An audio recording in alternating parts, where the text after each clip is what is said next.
One recording in Yes. progress. Okay, cool. So everything is good. Okay, let's go. This has to go to the bottom. This has to go to the bottom. Let's go to Smart Alpha. So this is an article Ray wrote not a long time ago. It's called Structural Process. And this is important because this is something you might use as well in the Bank Nifty. So let's read. Knowing who trades where and what it means is critical to getting your trading in the same direction as the sentiment of momentum. By analyzing most COT reports, we can see that commercials, hedgers, so commercials hedgers buy on the way down, yellow arrows above. So which means basically if prices going up, right, they're selling it. If prices going down, they're actually buying it. So this means if this green line product produces and uses, right, these are the commercials basically, because commercials are not speculators. Speculators, that's us, right? We're speculators, but the producers, users, they know the stuff. So in this example, it's coffee, you know, so it's coffee chart and it doesn't make a lot of big difference. It's just a big chart, you know, it's over several years, 5-year percentile of net positions. So you see the commercials are actually really bullish on coffee in this period while price is going down, right? Yes. So that's funny because it's a yearly chart. Just imagine it's from 2011 to 2020. They're buying all this stuff up and they're selling all this stuff up once this line starts to go down. So this is quite funny, right? Because this is what we try to do, but we can't do because look at the positioning, right? It's over a whole year of accumulating one position just to bring it up like 100%. That's incredible, you know. So they have the pockets, we don't. Okay, so that's something we have to know. So what happens here, we can see the commercials hedgers buy on the way down, yellow arrows above, and sell on the way up. Facts gained from the COT reports themselves. They slowly transfer their asset risk to speculators who then own their heaviest long position, which means basically at this time somebody is actually shorting it like we do because this line is down, so the speculators are short in this position. We're actually, the commercials are actually big style long, right? And this is just the nature of the market. The commercial is just selling on downticks and we're trying to buy, they're buying on up downticks of course and selling on upticks just on a bigger scale. So we could use this for a daily, for example. So let's just read. How do we use the simple proven fact to make money? We look for what we term the last trader in. Once the last buyer has bought, the price will exhaust and sell off. A key point to understand is that commercials can't force someone to buy at elevated prices or sell at a big discount. They have to judge the supply and demand side correctly to pinpoint the perfect maximum positioning. They don't always get it right, and of course, fundamental surprises can appear at any stage, changing the auction dynamics. If the commercial dealers are trying to get a short futures at higher prices to achieve a full maximum position, in some cases fully hedged to their underlying asset, and there are no buyers, they have to accept lower prices, which means they can't short at the highest prices because there is nobody willing to buy at that price. So what will happen is just price will, like he said previously, exhaust and start to sell off, right? Because they're basically what we can watch for that happening. Commercial sellers at lower prices and commercial buyers at higher prices precede the marking up down phase. Time spreading out and lack of progress also marks these turning points. Price action versus volume. There are many standard free indicators, etc., etc. This is something you can look for yourself. These processes need to be measured to assess the strength of the auction and defined here. In the chart that following, we will look at short-term auctions on the NQ, simply that I called a trade in advance in the room that made $10,000 in 6 hours. So let's consider why some of the basic indicators show commercial activity. MACD, the MACD, okay? Basically what we see is here, the MACD is at this point here, right? It's at the highest high. Price is dropping actually, and it comes back here. This is big style divergence, you know. Basically, the MACD should be up here. it's not, and price is up here. So it's basically a divergence, right? You see that just by doing the simple structure thing. This makes a higher high, this doesn't make a higher high, it makes a higher low. So we're trying to sell it actually, right? Just like Yes. in here, for example, you see this is a lower low, it goes up, the MACD doesn't make a lower low, price makes a lower low. Commercial activity, like literally on a 1 minute chart. No, so the MACD is actually a very useful piece of information. You can see divergence without using indicator, of course, and it simply represents a slowdown in price action. However, some prefer to see the slowdown. Why would this be of interest? We need to start with a recap of the different trading models employed by the main players. This is very important. Market makers are directionally neutral. They will withdraw liquidity, VOL, when they see unbalanced pressure arriving on one side of the book of either delta, aggressive market orders, or passive limit order books. They will add two-sided cash when they see two-sided liquidity. Balance area, basically. Two-sided liquidity is a balance area. You have a swing high, swing low, a 50 line. They will trade in this area. They will provide liquidity. So commercials are passive limit order book traders. They will pull bids and offers away when there is plenty of activity and try to maximize their profit. So that means basically price is making a higher high. They're trying to pull away their offers a little bit higher so the market might go there, take the offer basically and go back inside the range, right? So that's how they get into a trade. They're passive players. Passive is the word. They're not dealing inside the range, they're dealing outside the range. So they will add heavily at extremes, so at 0, at 100 basically, if value is in their favor, without frightening away the opposite trade, except when it's in their interest to do so, marking up phase. Basically what that means is it's a higher hold, right? 50 higher hold, price is ready to go bullish, and what they are signaling to the market makers and the algos, the prop desk, they're saying, hey, you know what, we're heavy long on this here, please move to the sidelines. And this is when the markup happens actually.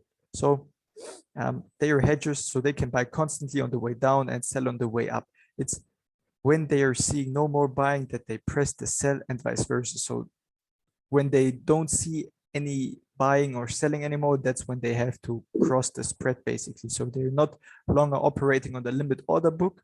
They're actually pressing the button, which means they're crossing the spread. You know, if you have a limit order, you're not crossing the spread because price is going to your order and it's filling you in. So you don't have to cross the spread, right?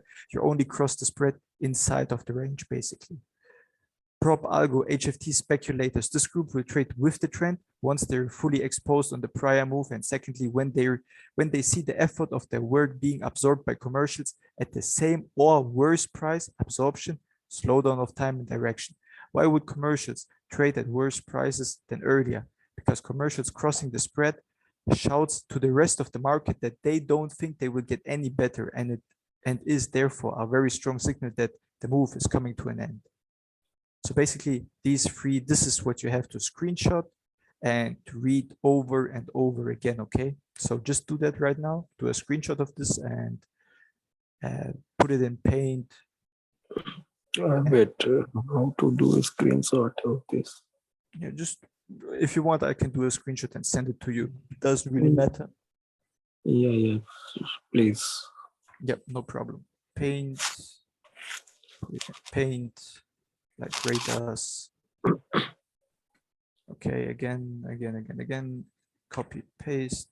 I will watch this in my recording and then I can take a screenshot, so there is no problem. Yeah, okay, no problem. I will just do screenshots as we go along the way, you know. So this is just important to know in which state of the market you're in, right? Because it's self-explanatory in the next couple of pictures. So this is OBV and MMG Collins indicator, demand index, TSV, a lot of indicators basically. So a lot of volume, auctions, whatever. So by analyzing the OBV and the MMG, we can see the slowdown in price and volume. However, we still see heavy volume arriving, similar to simply seeing price action slowing down on the MACD. when volume is peaking, but the activity is slowing, pink and green lines slowing. Pink and green lines slowing. This means this year. I believe this year is a slowdown. Everything that is made with an arrow, not with an arrow, but with this type of line, you know, versus the MMG. The MMG is probably these. I don't even know. I never tried it, so I can't really speak for it. But what he says is commercials will be encouraged to cross the spread to get filled, buying higher and selling lower than before just to get filled. And we normally see reversal price action forming. These divergences form areas, not single price points. So in this example, look, this is now the NASDAQ, right? Same chart basically.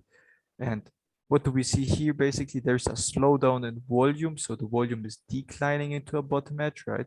And Yes. at some point you see, I don't know, once this volume turns green, I don't know about the MMG, but you always see at these extremes, the volume is always declining and it presents you with a short trade, again, a buy trade here, because again, the volume is declining here. So basically the volume is getting lesser. It's not going bigger, it's going lesser. So this is actually a buy trade, right? On the retest, even on the retest, it should be a buy trade. And even then at the top edge, you see the demand index is declining. So there's no demand at higher prices. When there's no demand at higher prices, supply comes in. That's when we get the sell-off. So inside these areas, we can watch for book or block activity to allow pristine entries. You can also see that they're giving solid heads up to possible price reversals. We don't have access to book or block activity, so we just have to use with what we're given, right? Yes. So, okay, this is kind of a long one. On the following chart, we will add the commercial buys and sells. These will be colored blue for selling and red for buying. Why? Because we want to remind traders that commercials sell all the way up on an uptrend and buy all the way down on a downtrend. In other words, if you're going to buy when all you see is red, when you see is red, you better make sure the price action volume is starting to slow down. So this is a compression and a possible start for accumulation. Also shown are HFTs, prop algo selling and buying in the direction of trend. Before you get too excited, there are price action indicators that don't offer real-time signals, so lag a bar behind the action. However, if they're red, you should be predominantly selling. If blue, buying. Okay, look for the occasion when these HFTs fail to auction. This is important. Fail to auction price higher or lower. It can signal a price reversal and is a key reference. The small red and green buys and sells are simply momentum shifts in the direction of the trend. What you will also see is what we teach our interns to recognize very early into their training. We teach them to press into the edges, try not to fade except for two developing situations. One, time is slowing down, and two, outcomes failed, so failed auction. If you look at the chart below, imagine how profitable you would be if you sell into commercial buyers and lower prices and buy into commercial sellers at higher prices. You would have made a lot of cash, right? Let's see, let's make this picture a little bit bigger. So let's start. This is the HFT. HFT is, there's a commercial buyer, right? The HFT is selling the pullback. There's a commercial buyer. HFT is selling the pullback. The commercials, you know this pattern, right? If I just, wait, I will just do a screenshot, right? I will just do a screenshot and put it in Paint so I can draw on this. So we know what a commercial buy looks like, right? It's lower lows with rejections, basically. But look at these pinpoints, right? These are all failed auctions, right? This fails, this fails, this fails. So this is when we try to get a sell trade on, right? Because we see failed auctions, and we know the commercial is every time buying at lower prices, basically, as prices go down, because they have the biggest pockets, basically, right? So we're not concerned about them because we can never trade like them. If you try to buy this one, you're getting stopped out. You're trying to buy this one, you're trying to buy this one, and at some point you're just giving up because it's just too much, right? You're always getting out break even, whatever.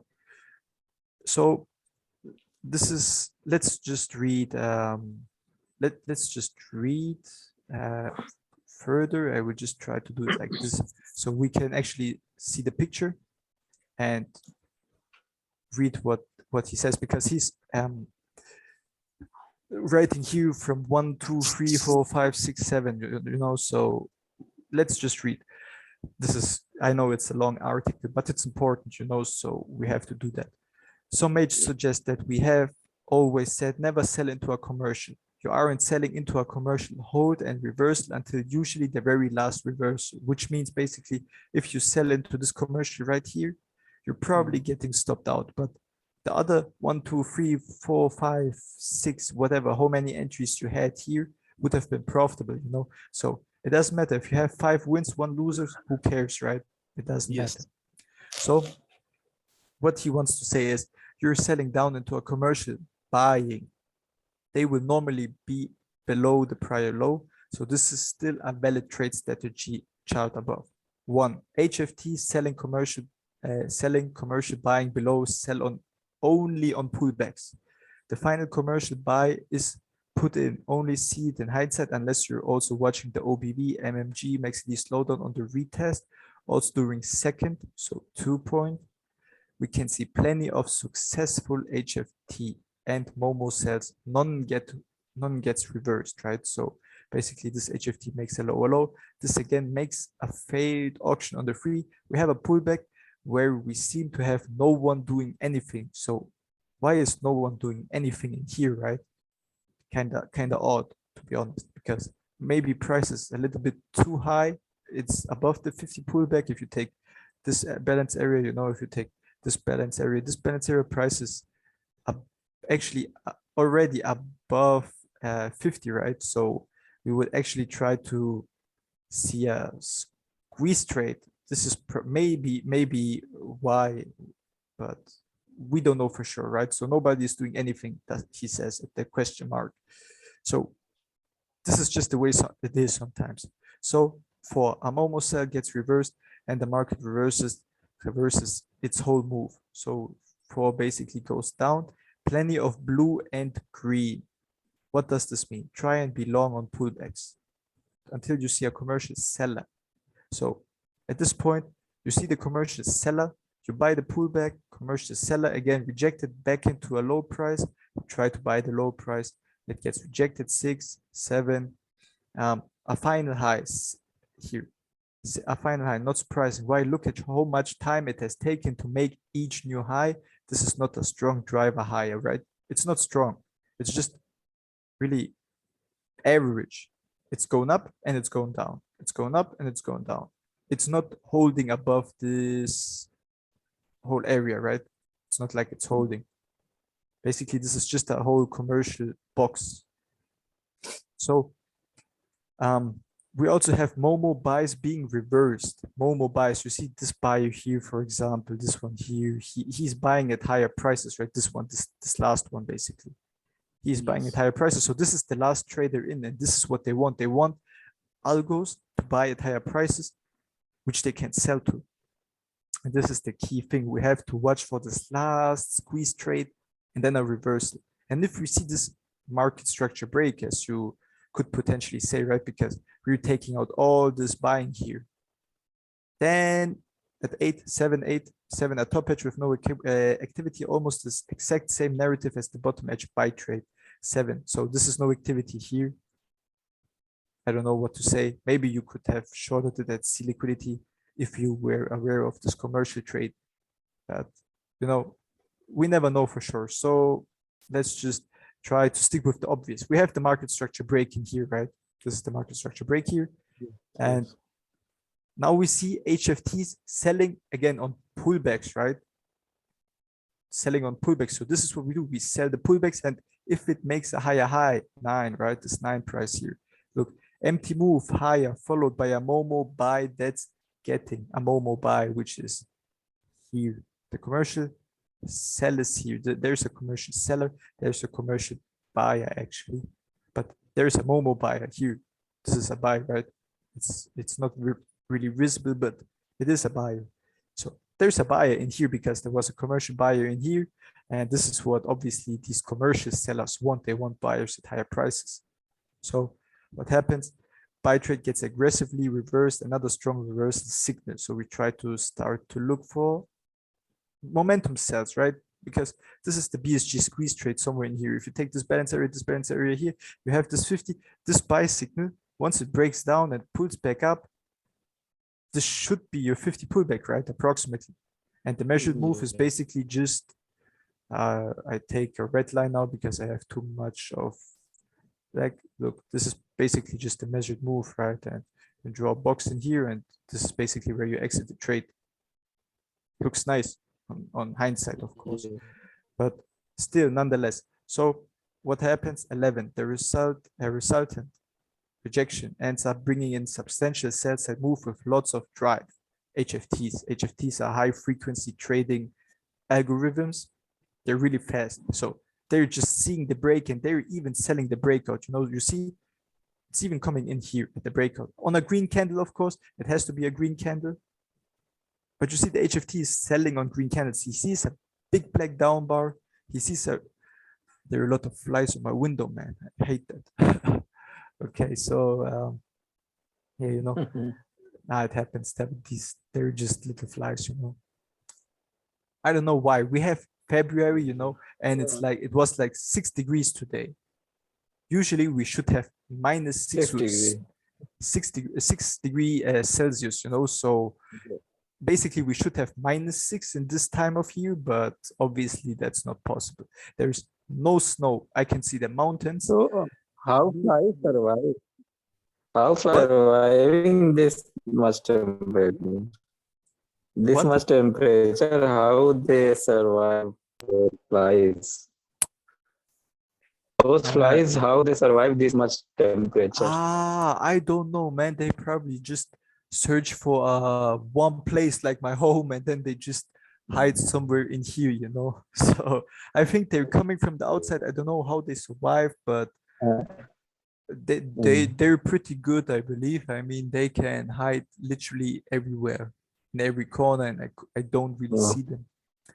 I also have a flower, and which what about your cat? What?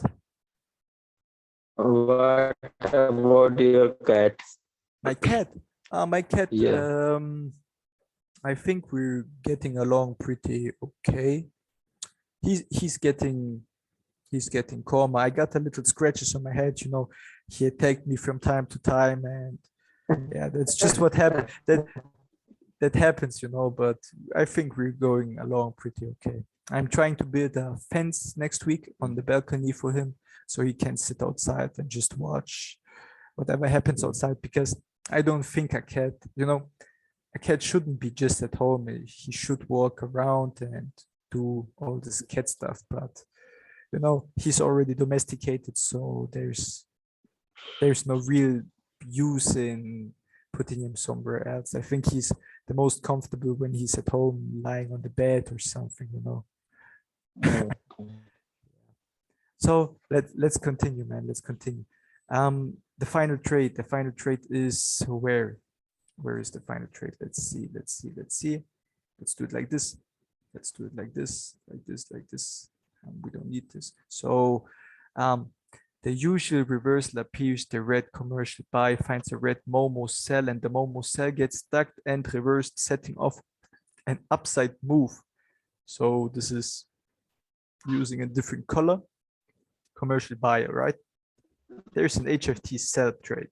This is what they actually need. We get a 50 pullback once again, and the price obviously goes from this low to this high. We bring it up, hopefully, and we see there's basically the measured move here, right? Where the commercial sellers, obviously. So 13, where is 13? 13, where is it? Here, our reversal appears again. Commercial selling into a green Momo. They're selling into a green Momo. Look, there's a buy, Momo buy trade, because he's buying a 50 pullback, right? Yes. Again, like from this swing low to this swing high, there's approximately 50, approximately. And he's buying the 50, unsuccessful. He didn't reverse price up here. because why would the commercials bring the price up here, right? Because they have sells here, they have sells here. Why would they make a higher high, right? Why would they try to lose any more money? Doesn't make sense. So when we see that failed auction, there is another commercial seller buyer coming in. Actually, there's a commercial buyer coming in here, and yeah, you just see the HFT again starts to sell it. Then the commercial buyer comes in, he fails to rotate the price, and obviously the price again, like always, is going down like it's supposed to. It's supposed to go down if a commercial is actually buying it, right? And the HFT is constantly just selling the momentum, selling the momentum. There's a commercial sell again because it actually just takes out the HFT, takes out the liquidity. They just sell it again, and the HFT again here, failed auction, etc., etc. Okay, so this is basically the vast picture. The vast picture. This is just to, how can I say? Yeah. So this is a little bit less cloudy. Okay, so look at the 6 reversals below. You can see the structure attached to each. These trades are by their nature late to the party. Late to the party, basically, which means the reversal. The reversal is the red line here, the red lines. These are the breakout trades, you know, the breakout trades. But following the O would have been able to be worked for some, so the O, the circuits, right, worked for some pretty substantial profits. In other words, these reversals set off the next trending phase of the market. So you are starting to get an idea of directionality of the sentiment. Look, what happens here? There's a commercial buyer, right? We see this commercial buy trade. It goes higher, it goes lower. There's a pin bar. It fails to auction, right? This is not a success. 10 minutes left. Okay, this is not a successful auction because it pins, right? It rejects. And once this breaks the previous high, this Momo sell here, it becomes straight buy side, buy side, buy side. Again, same top edge. Then what do we see? We see again a failed auction to the upside. Yes, it's making a higher high, but it's not holding, right? So it can't be a successful auction because it's not holding. It's rejecting back inside the range. There's the last Momo buyer. It breaks. The algos switch to sell side, sell side, sell side. What happens? The seller is getting under pressure here. What happens? Failed auction at the circle. Boom, we get a break higher after the breakout. What happens here? We get a failed auction again. We fail to take out the high because there was a, I believe, at the circuit here, there was a buy trade. This was the Momo buy trade. So basically, this Momo buy trade wasn't successful. If he isn't successful, what are we waiting for? We see the commercial sellers up here. We fail to see this structure here, right? This isn't making a higher high. We already broke the market structure lower. We took out liquidity, but we failed to take out this 4, failed to take out the 2. So if it fails to take out the 2, we try to sell the breakout, right? And you see the breakout goes again, same bottom edge here, failed auction. There's the last Momo seller. He gets squeezed. The algo is switching to buy, pullback, buy, boom, goes up. Commercial sellers still no successful auction to the upside, successful auction to the downside, obviously. So what are we looking for? We are looking for failed auctions again. The failed auction is coming in here at the 6 point, basically because it fails to take out this high. And once it breaks this Momo buy trade, we already know, okay, we can look for sells even though there's a commercial buyer. But as he said, we need to sell into the commercial buyer. We don't need to buy into a commercial buyer because we lose money if we buy into a commercial buyer, you know? Okay, so the thing is, I should get a confirmation by the failed auction when I think that price algo is switched to the sell side at number 4. Yeah. Here. So, Yeah, because yes.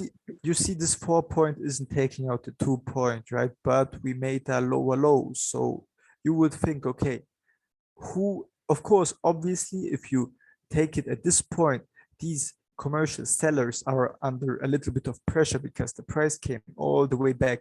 But if you, for example, if I just do a screenshot real quick. But I have seen many times that this number 4 sometimes go above 2 in the form of a spike. A big spike, you mean like this? Yes, number 4 goes above 2 level in the form of spike, and then sell off, then big sell off. Yeah, this can happen, but when you look Yes, at this basically and you look at this commercial buy and this commercial sell, you pull out the 50, right? And you'll be thinking, okay, well, obviously this is the 50, right? So this buy trade makes sense, this buy trade makes sense, even this buy trade makes sense just because it's a higher hold, right? So you would try to get the price as high as possible, basically. But it doesn't happen. So what happens at this point? It breaks below the 50. And when it breaks below the 50, we are now we know that this guy up here at the 2 point is a commercial seller, basically, because this is what I told you, right? So look what happens in here. We're trading below the 50, below the 50. Yeah, there's a commercial buyer. We trade above the 50. It's dangerous. But once this 50 breaks, right? There's but no reason. yes, I will not sell the market above the 50 as the rule. What about that? Because You can sell at the 50, but you have to be it has to be at a good price, so this is what's important. Because look, I will just I won't read any further because it doesn't matter that the time is going off. So I'm just gonna scroll through. You can go back to your data and reread it, basically. Okay, so basically this is just a site. You can watch it, the chart, and try to make this stuff up for yourself. So I just want to show you the end, the summary. This is important. Trading is about reading the auction. One single event is usually not enough unless it's a news spike. We need to build a credible narrative based on facts, based on observations. Every trade we take should be robust in its characteristics. Should you review your trading, you would have taken every trade you did take. If this is not generating a profit for every trade you took, then something in your program isn't working. You will need to find the leak and plug it. This many cases is the execution part. We have seen that retailers like to see so many confirmations that by the time they trade, the price has already made most of its move. They also love fading moves, but start the process usually way too soon. These examples presented will allow you to start thinking about structure inside the auction process. Time and direction achieved is a key component of any auction. So time and direction is really important. If you talk to an auctioneer, they would tell you it's all about building momentum. Once momentum starts to dwindle, it's about squeezing the last best price without waiting too long for it to happen. So imagine basically squeezing the last best price is like you're going to an auction and you're bidding for a picture, right? And basically the auction is at 60,000. Let's say at 60,000, somebody screams 61,000, 62,000, and at some point nobody is screaming 63,000, right? And yes, you wonder why is nobody screaming 63,000, because nobody thinks it's really worth it, right? And what you want to see is somebody say, okay, I'm taking it for 63, and basically all these people know, okay, he got the, how can I say, the best price, not the best price, but he's the last trader in this example. So he's the last trader in, and they're basically squeezing him out. So they try to bring the price up as high as possible. So somebody will bid too much, and if you bid too much, what will happen? The price will usually reverse, right? So what happens is, here they want to get on to the next lot and trade it. Always consider the auction process when you're trading. Time and direction, narrate it, and see what happens. Okay, so that was a long. screenshot. If we can talk about that, my screenshot, because I have difficulty with the balance area of the 3 particular images that I send you. Do you mean this one here? Wait. No, I send you in your Telegram. There was 3 pics. 3 pics. Yes. In Telegram, I send. Yeah. Yeah. These. So when I see there is a three kind of balance area, and I am confused that if I also consider the measured move thing, so which one should I think that is correct? And now price is rejecting 50, and if I look another, then I see that price is above 50. Yeah, the first one. Yes. This is the uh, first one. yes. So, okay, So okay, okay. yes, so what I'm Let's, saying that price is above. So how to understand that, okay, the auction is happened here, and what this is kind of problem. we will talk in the next 40 minutes, okay? Because this meeting is running out. There's 1 minute, Yes, so I will stop it here, yeah, yeah, and I will just start a new one, okay? yes. Okay. So in 1 minute we continue. Okay.